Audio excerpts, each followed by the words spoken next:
Hey everyone, today I'm going to be showing you how to turn on hibernating mode. Now you're probably wondering, what do I need hibernating mode for? I've got shutdown and sleep mode.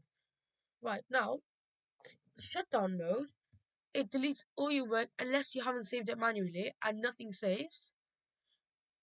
Sleep mode, yes, it does save your work, but it does use a little bit of your battery. Now over time, let's say you don't use a laptop as much, you only use it occasionally, it'll kill your battery health. Literally, it'll go down fast. Hibernating mode, on the other hand, saves all your work to the SSD or hard drive, and you jump right in where you left off. Just power on your computer and you just jump right in.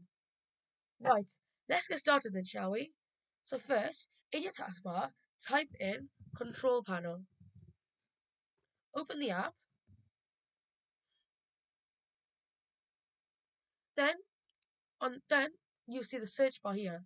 Type in Power. Click on Change what cursor it does.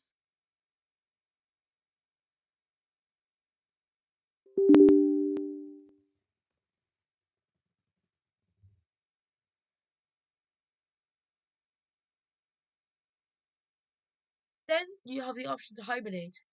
Tick the box, save changes. Now, when you go to your taskbar, click on shutdown, you have this new option here, hibernate. Click on that, it will completely turn off your computer. Then you just have to press the power button on again and you jump right in where you left off. Thank you all so much for watching my video. I really hope this helped all of you.